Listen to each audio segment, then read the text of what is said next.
देखिए दोस्तों, आज की ये वीडियो आपके लिए बहुत ज़्यादा इम्पॉर्टेंट होने वाली है, इसलिए इस वीडियो को बिल्कुल भी स्किप मत करना। आपसे मेरी रिक्वेस्ट है कि आप इस वीडियो को एंड तक देखना, और अगर आपको मेरी कोई भी बात समझ में नहीं आती है तो आप उसे कमेंट करके मुझसे आप पूछ सकते हैं। बट फ्रेंड्स, यहाँ पे मैं सबसे पहले बात करता हूँ आपके एग्ज़ाम के टाइम की। अगर हम आपके एग्ज़ाम की टाइम की बात करें तो आपका जो एग्ज़ाम होगा वो 3 घंटे का होगा। अब जो रेगुलर के बच्चे हैं वो अपना 3 घंटे काफ़ी अच्छे से यूज़ कर पाते हैं, क्योंकि उनके जो टीचर्स प्रोफेसर्स एग्ज़ाम लेते हैं वो काफ़ी फ्रेंडली होते हैं। बट जब आप अपना एग्ज़ाम देने जाएंगे, जो DOSOL के स्टूडेंट्स वगैरह हैं, वो जब वो अपना एग्ज़ाम देंगे तो वो देखेंगे कि जो प्रोफेसर्स वगैरह हैं DOSOL का, जब वो एग्ज़ाम लेते हैं तो वो थोड़ा सा रूडली बिहेवियर उनका देखने को मिलता है। वो आपसे कुछ ऐसा बिहेवियर करेंगे कि आप 2.5 घंटे में ही अपना पेपर ख़त्म करके उनको दे दो। वो हमेशा 1 घंटा बचा रहेगा उससे पहले ही आपसे कहेंगे कि टाइम हो गया जल्दी करो। आधा घंटा बचा रहेगा तब भी कहेंगे टाइम हो गया। तो आप उनकी बातों में मत आना, आपको अपने 3 के 3 घंटे पूरे के पूरे यूज़ करने हैं। ये पहली बात हो गई। तो बिना डरे आपको पूरे अपना जितना भी टाइम है, शांति से अपना वो टाइम आपको यूज़ करना है। टीचर की बात नहीं सुननी है, अपना पूरा का पूरा टाइम आप यूज़ करेंगे। ये तो एक बात हो गई। बट हमें यहाँ पर जो दूसरी बात करनी है वो ये करनी है कि हमें अपनी आंसर राइटिंग में कितने पेजेस का आंसर लिखना है। देखिए दोस्तों, सबसे बड़ी बात कि एक्सपीरियंस बहुत बड़ी चीज़ होती है, और अभी जो मेरे पास जो एक्सपीरियंस है ये आपके लिए काफ़ी यूज़फुल हो सकता है, इसलिए आप इस एक्सपीरियंस को यूज़ करें। आपको अगर अपनी आंसर राइटिंग करनी है, 3 घंटे में आपको 4 आंसर ड्यू में लिखने होते हैं।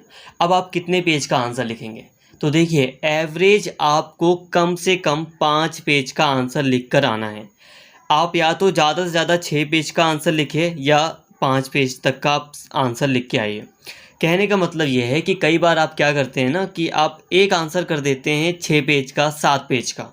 अब ऐसे में होता ये है कि जो आपका लास्ट जो चौथा वाला आंसर होता है वो होता है आपसे 2 पेज का, और टाइम हो जाता है। पहला आपने लिखा 7 पेज का, फिर आपके पास टाइम कम बचेगा तो फिर आप दूसरा 6 ही पेज का लिखोगे। फिर तीसरा आप हो सकता है 4 पेज का ही लिखो, और फिर चौथा जो हो सकता है आप 2 पेज ही कर पाओ, क्योंकि आपका जो टाइम है वो बीत जाएगा।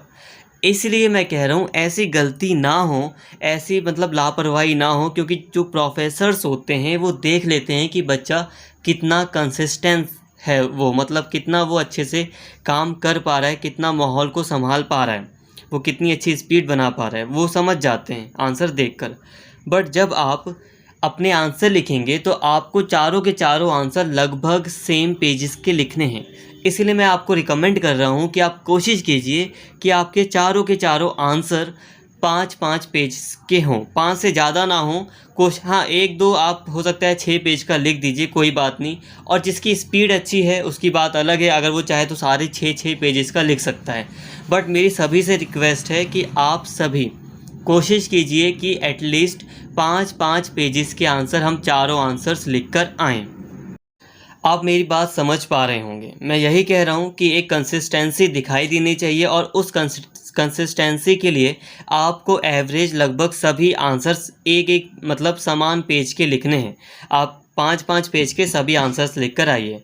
और हो सकता है कि बहुत लोग इससे भी ज़्यादा पेजेस लिख सकते हैं तो ठीक है, बट एवरेज कोशिश कीजिए कि आपका जो पहला जो आंसर होगा वो भी लगभग उतने ही पेज का हो जितना लास्ट वाला आंसर हो। इसके अलावा दोस्तों, मैं ऐसा इसलिए कह रहा हूँ, 5 पेजेस इसलिए कह रहा हूँ क्योंकि अभी कुछ समय पहले ही 4th सेमेस्टर के एग्ज़ाम हुए थे। तो हमने ये देखा था कि जो 4th सेमेस्टर के स्टूडेंट्स थे उन्हें 3.5 घंटा दिया गया था, मतलब आधे घंटे उन्हें अपना एग्ज़ाम करने के लिए, पेपर अटैम्प्ट करने के लिए ज़्यादा दिए गए थे। इसलिए उन्होंने अब कुछ पेजेस ज़्यादा भी लिखे हैं। बट क्योंकि आपको ऐसा कोई एक्स्ट्रा टाइम नहीं दिया जा रहा है, इसलिए इतने पेज का आंसर ही आपके लिए इनफ होगा। आई होप फ्रेंड्स वीडियो आपको समझ में आई होगी। तो फ्रेंड्स, अगर आपको वीडियो समझ में आई है और वीडियो अच्छी लगी है तो प्लीज़ चैनल को सब्सक्राइब कर लें, और इस वीडियो को ज़्यादा से ज़्यादा शेयर करें और लाइक करें। Thank you.